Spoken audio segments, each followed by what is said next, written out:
ஓம் ஸ்ரீ குருபியோ நமக. ஓம் ஸ்ரீ மகா பெரியவா சரணம். செப்டம்பர் 21 புரட்டாசி மாதத்தோட முதல் சனிக்கிழமை. ஒரு துண்டு பச்சை கற்பூரம், ஒரு ஏலக்காய், ஒரே ஒரு துண்டு பட்டை, இதை மூன்றை வச்சு கட்டாயம் இந்த ஒரு பரிகாரத்தை செஞ்சிடுங்க. அல்ல குறையாத அளவுக்கு உங்களுக்கு பணம் வரும். அது என்ன பரிகாரம் அப்படிங்கிறத பற்றி பார்ப்போம். அதுக்கு முன்னாடி நம்மளோட வீடியோஸை இப்போ தான் நீங்கள் ஃபஸ்ட் டைம் பார்க்குறீங்கன்னா மறக்காமல் சப்ஸ்கிரைப் பண்ணிக்கோங்க.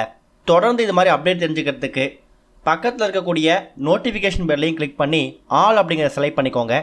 இப்போ முதல் சனிக்கிழமை பச்சை கற்பூரம் ஏலக்காய் வைத்து என்ன பரிகாரம் செய்யணும் அப்படிங்கிறத தெளிவாக தெரிஞ்சுக்கலாம். புரட்டாசி மாதம் அப்படின்னு சொன்னாலே அது பெருமாளுக்கு உரிய மாதம். மற்ற மாதங்களில் பெருமாளுக்கு சனிக்கிழமை மட்டும்தான் முக்கியத்துவம் கொடுப்போம். ஆனால் புரட்டாசி மாதத்தில் வரக்கூடிய 31 நாட்களுமே பெருமாளுக்கு உகந்த நாட்கள் தான்.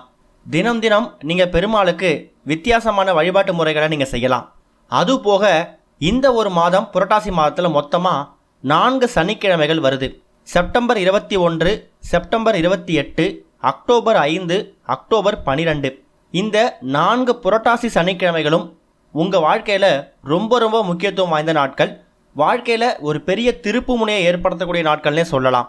கடவுள்கள்லையே பணக்கார கடவுளாக கருதப்படக்கூடிய பெருமாளை புரட்டாசி மாதத்தில் வணங்குறது, அதுவும் புரட்டாசி மாதத்தில் வரக்கூடிய சனிக்கிழமைகளில் வணங்குறது ரொம்ப விசேஷம்.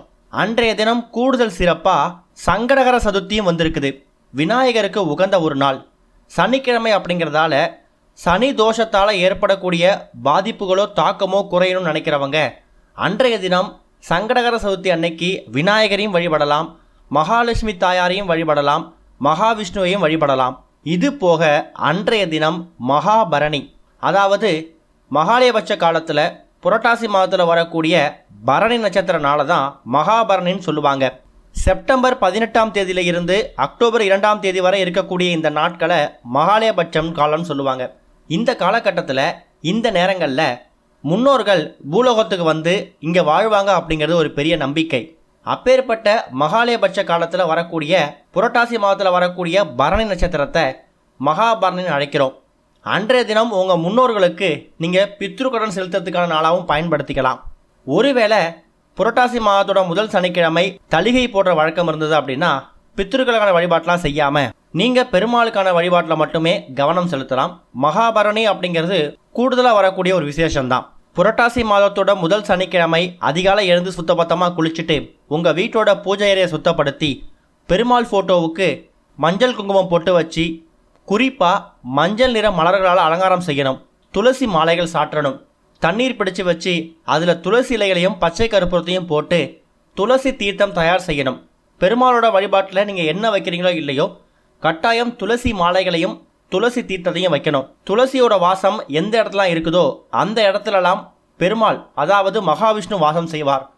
மகாவிஷ்ணு வாசம் செய்யக்கூடிய இடத்துல மகாலட்சுமி தானாகவே வந்துடுவாங்க. இவங்க 2 பேரும் இருக்காங்க அப்படின்னாலே பணம் காசுக்கோ செல்வ செழிப்புக்கோ எந்த பஞ்சமும் இருக்காது. அப்பேற்பட்ட ஒரு அற்புதமான புரட்டாசி மாதத்தோட முதல் சனிக்கிழமை அன்னைக்கு கோவிலுக்கு போயிட்டு பெருமாளையும் மகாலட்சுமி தாயாரையும் வணங்கிட்டு வாங்க. சரி, இது போக உங்கள் வீட்டோட பூஜை அறையில் மாலை ஒரு 6 மணிக்கு மேலே இப்போ நாம் சொல்லக்கூடிய பச்சை கற்பூரம், ஏலக்காய், அப்புறம் ஒரே ஒரு துண்டு பட்டை, இதை மூன்றையும் வைத்து ஒரு பரிகாரத்தை செய்யுங்க. இது மூலயமா இதுவரைக்கும் உங்கள் வாழ்க்கையில் இருக்கக்கூடிய எல்லா விதமான கெடுதல்களும் எதிர்மறை சக்திகளும் கண் திருஷ்டி, போட்டி, பொறாமை, இது மாதிரி விஷயங்கள் எல்லாமே விலகி ஓடுறதுக்கான ஒரு முக்கியமான ஒரு பரிகாரத்தை நீங்கள் செய்ய போகிறீங்க. இந்த பரிகாரத்தை ஆண்கள் பெண்கள்னு சொல்லி யார் வேணாலும் செய்யலாம். அன்றைய தினம் சனிக்கிழமை அப்படிங்கிறதால 9:10 ராகு காலம், 1:03 யமகண்டம், இந்த 2 நேரத்தை தவிர மற்ற நேரங்களில் நீங்கள் தாராளமாக உங்கள் வீட்டோட பூஜை அறையில் இந்த ஒரு பரிகாரத்தை செய்யுங்க. அன்றைய தினம் புரட்டாசி மாதத்துக்கான சனிக்கிழமைக்கான எல்லா வழிபாடையும் செஞ்சுட்டு மாலை ஒரு 6-7 மணிக்கு மேலே கூட இந்த பரிகாரத்தை செய்யலாம். முதல்ல இந்த பரிகாரத்தை செய்யறதுக்கு ஒரே ஒரு துண்டு பச்சை கற்பூரம் எடுத்துக்கோங்க. இந்த பச்சை கற்பூரம் அப்படிங்கிறது பெருமாளுக்கு ரொம்ப உகந்த ஒரு பொருள். பெருமாளோட எல்லா விதமான வழிபாட்டிலையும் இந்த பச்சை கற்பூரத்துக்கு முக்கியத்துவம் கொடுப்பாங்க. துளசி தீர்த்தமாக இருக்கட்டும், இல்லை பெருமாள் கோவில்களில் கொடுக்கக்கூடிய நெய்வேத்தியங்களாக இருக்கட்டும், பிரசாதங்களாக இருக்கட்டும், எல்லாத்துலேயுமே அந்த பச்சை கற்பூரத்தை கொஞ்சமாக சேர்ப்பாங்க. அதுக்கு காரணம் என்னென்னா பச்சை கற்பூர வாசனை பெருமாளுக்கு ரொம்ப உகந்த ஒரு வாசனை. தெய்வீக நறுமணம் வீசக்கூடிய அந்த ஒரு பச்சை கற்பூரம் யார் ஒருத்தங்க வீட்டில் அதிகமாக வாசனை வருதோ அந்த வீட்டில் பெருமாளோட நடமாட்டம் இருக்குமா.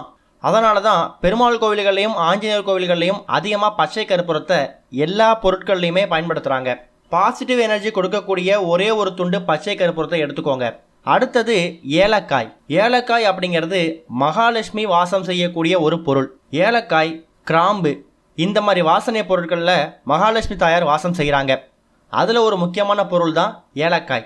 மூன்றாவது ஒரு முக்கியமான பொருள் பட்டை. இந்த பட்டை அப்படிங்கிறதும் மகாலட்சுமிக்கு ஏற்ற பொருள் தான். வசம்பு, அதிமதுரம் இந்த வரிசையில் இந்த பட்டைக்கும் பணவசியம், ஜனவசியம் ரெண்டுத்தையும் ஏற்படுத்தக்கூடிய ஒரு அபாரமான சக்தி இருக்குது. இப்போ மொத்தமாக 3 பொருட்களை நீங்கள் எடுத்துக்கிங்க. அந்த 3 பொருட்களையும் உங்களோட வலது உள்ளங்கையில் வச்சு இறுக்கமாக மூடிக்கோங்க. இது மாலை ஒரு 6-7 மணிக்கு மேலே உங்கள் வழிபாட்டெலாம் செஞ்சுட்டு பூஜை அறையில் உட்காந்து குடும்பத்தில் யாராவது ஒரு நபர், ஒட்டுமொத்த குடும்பத்துக்காக இதை செய்யலாம். மற்ற நபர்கள் பூஜை அறையில் அமர்ந்து இப்போ செய்யக்கூடிய விஷயங்களை அதை பார்த்தாலே போதும். இறுக்கமாக கையில் மூடி இருக்கக்கூடிய அந்த 3 பொருட்களையும் கையில் வச்சுக்கிட்டு இப்போ நம்ம சொல்லக்கூடிய இந்த விஷயங்களை மனசார சொல்லுங்கள். வாய் விட்டு கூட சொல்லலாம். உங்கள் குடும்பத்தில் இது வரைக்கும் இருக்கக்கூடிய கஷ்டங்கள்லாம் இனிமேல் இருக்கக்கூடாது, விலகி ஓடணும். தேவையில்லாத கண் திருஷ்டி, போட்டி, பொறாமை, எங்களுக்குள்ளே இருக்கக்கூடிய தீய எண்ணங்கள், எங்களை சுற்றி இருக்கக்கூடிய தீய எண்ணங்கள் இதெல்லாம் அழிஞ்சு போகணும்.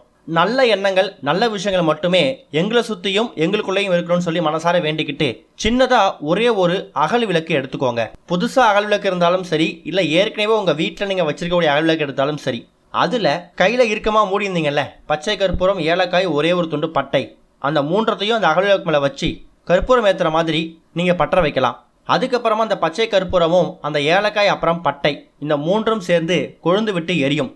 அதை உங்கள் வீட்டில் இருக்கக்கூடிய எல்லாரும் அந்த கொழுந்து, அந்த நெருப்பு சுடரை உட்காந்து பார்க்கணும்.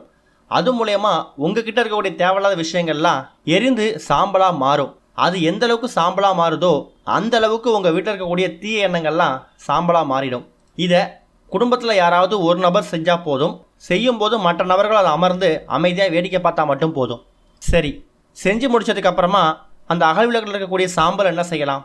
அதை நீங்கள் வீட்டில் வச்சுக்காம கால் படாத இடத்துல, ஆறு, ஏரி, குளம் இது மாதிரி இடம் இருந்தால் அங்கே வசதி தான் போட்டுருங்க.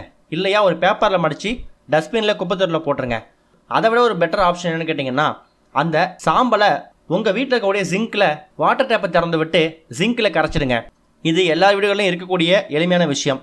இந்த முறையை பயன்படுத்தி புரட்டாசி மாதத்தோட முதல் சனிக்கிழமை பச்சை கற்பூரம், ஏலக்காய், பட்டை 3த்தையும் பயன்படுத்தி இந்த பரிகாரத்தை செஞ்சிடுங்க. இது வரைக்கும் உங்கள் வாழ்க்கையில் உங்களை போட்டு படுத்திக்கிட்டு இருந்த தேவையில்லாத விஷயங்கள்லாம் தூள் தூளாய் சாம்பலாய் போகிறது மட்டும் இல்லாமல் இனி உங்களுக்கு வாழ்க்கையில் நல்ல காலம் பிறக்கும். கெடுதல்கள் நீங்கிட்டாலே நல்லது மட்டுமே நடக்கும். நல்லது நடக்கும்போது தானாகவே உங்கள் வீட்டில் லட்சுமி கடாட்சம் ஏற்படும். அது மூலயமா பணவரவுக்கு எந்த பஞ்சமும் இருக்காது. எல்லா விதமான செல்வங்களுக்கும் குறைவு இருக்காது. ஓம் ஸ்ரீ குருபியோ நமக. ஓம் ஸ்ரீ மகா பெரியவா சரணம்.